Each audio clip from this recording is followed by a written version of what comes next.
Hello everyone. देखिए, अब जो है हम लोग इस पिछले वाली वीडियोस में जो भी चीज़ें देखी थी, इसके आगे की फैक्ट्स है। भारत के गवर्नर जनरल और वायसराय, यानी कि आज़ादी से पहले हमारे इंडिया में कौन कौन से गवर्नर जनरल हुए और फिर कैसे उनको बाद में वायसराय बना दिया गया, तो वो सब चीज़ें पढ़ेंगे। देखिए, इनको 3 पार्ट में पढ़ना है, ठीक है। एक पहले होते थे बंगाल के गवर्नर जनरल।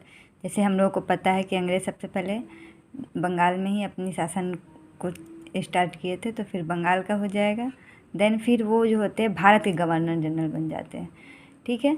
जब मद्रास, मुंबई, उनको बंगाल के गवर्नर जनरल के अधीन कर दिया जाता है। फिर देन आफ्टर वायसराय का पद हो जाता है, ठीक है। तो पद एक ही है, बस नाम उनका चेंज होते जाता है। तो सबसे पहले पढ़ेंगे बंगाल के गवर्नर।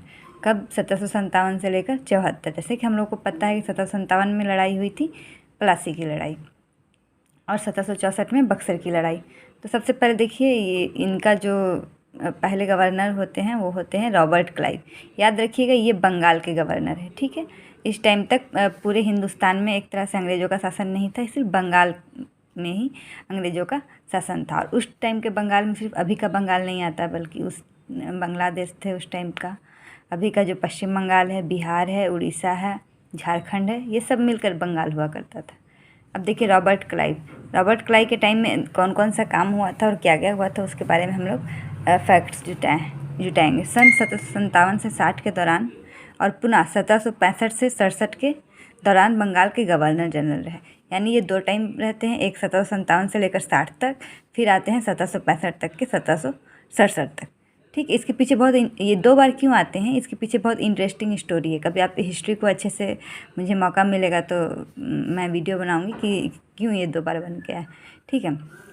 उसके बाद देखिए, बंगाल के तथा 1765 से 72 तक बंगाल में दोहरी सरकार की स्थापना भी की। क्लाइव को भारत में प्रारंभिक प्रवास कब था? 1744 से 1753 तक रहा था। फ्रांसीसियों के विरुद्ध उपमहाद्वीप में ब्रिटिश वर्चस्व को सुनिश्चित करने के लिए उन्हें 1755 में भारत वापस बुलाया गया था। यही कहानी है, ठीक। इसको जब पढ़ेंगे तो अच्छे से समझ में आएगा। सन 1757 में क्लाइव ने एडमिरल वाटसन के साथ बंगाल के नवाब सिराजुद्दौला से कलकत्ता का पुनर्ग्रहण किया था। यानी सिराजुद्दौला से जो है वो उन्होंने कलकत्ता का पुनर्ग्रहण किया था। प्लासी के युद्ध में बड़ी सेना होने के बावजूद नवाब ब्रिटिश द्वारा पराजित हो गए थे। यानी नवाबों के पास बहुत बड़ी सेना थी हम लोगों के पास, फिर भी हम लोग जो ब्रिटिश से इसलिए पराजित हो गए थे क्योंकि प्लासी की लड़ाई हालांकि कोई लड़ाई नहीं थी, बल्कि एक चाल थी। अब इसकी कहानी जानना चाहेंगे कि क्या चाल थी?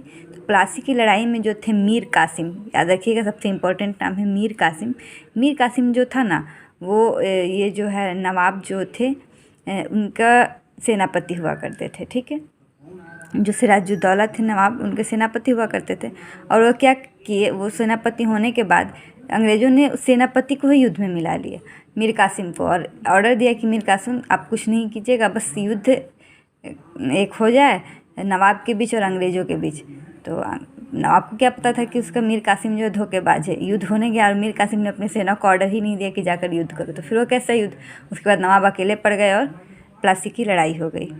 क्लाइव ने नवाब की सेना कमांडर मीर जाफ़र को रिश्वत देकर, देखिए, अंग्रेज़ों की जीत सुनिश्चित कर ली और युद्ध के बाद बंगाल के नवाब के रूप में उन्हें गद्दी पर बैठाया। मीर कासिम को रिश्वत खिला दिया था और उसको लालच भी दिया था कि अगर बंगाल का नवाब चले जाते हैं तो हम तुमको बंगाल का नवाब बना देंगे, बस मेरा साथ दो। अंग्रेज़ों को तो बस जीतना था। देखिए, क्लाइव ने बंगाल के कुछ फ्रांसीसी किलों पर भी कब्जा करने में सक्षम रहे। इन कार्यों के लिए रॉबर्ट क्लाइव को प्लासी का ब्रोन बनाया गया, ठीक है। उसके बाद इस युद्ध के परिणाम स्वरूप ब्रिटिश भारतीय उपमहाद्वीप में सर्वोच्च शक्ति बन गए। यानी जैसे ही अब क्या हो गया कि बंगाल के नवाब को हरा दिए, तो वो जो फ्रांसीसी थे, जो और भी बहुत सारी कंपनियां थी, वो इससे डर कर रहने लगी थी। बंगाल उनका हो गया था, इससे कंपनी की संपत्ति अत्यधिक वृद्धि हुई। उस समय बंगाल ब्रिटेन से भी धनी हो गया था। सोचिए कितना अंग्रेज़ों ने वहाँ पर जो टैक्स की वसूली की होगी और कितना लूटा होगा।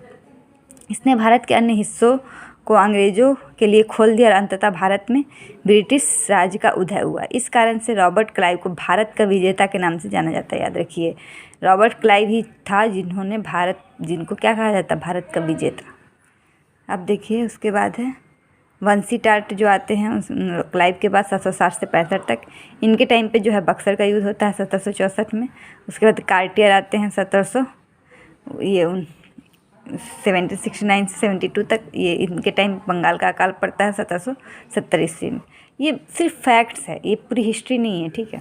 तो फैक्ट्स में कब कैसे क्या हुआ सिर्फ जुटाने की बात की गई है। उसके बाद हिस्ट्री पढ़ेगा तो इसको बहुत मज़ा आएगा। बंगाल के गवर्नर जनरल, अब देखिए, अब जो है पहले बंगाल के गवर्नर होते थे, अब इसमें एक वर्ड और ऐड हो गया है, बंगाल के गवर्नर जनरल, ठीक है। ये अब देखिए, सबसे पहले बंगाल के गवर्नर जनरल कौन थे, तो वारेन हेस्टिंग्स।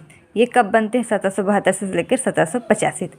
अब देखिए यहाँ पर जो हमने लिखा 1774 से 1833, इस टाइम तक बंगाल के गवर्नर जनरल का जो है शासन भारत पर रहा 1833 तक।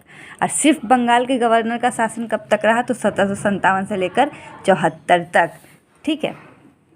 देखिए अब यहाँ थोड़ा सा डेट देखना पड़ेगा, हमको लगता है 74 से 1785 तक होगा, या फिर नहीं, हाँ ठीक है, 72 में वारेन हेस्टिंग्स जो है ना, क्या बन के आए थे, बंगाल के गवर्नर बन के आए थे, जनरल बन के नहीं आए थे 1772 में।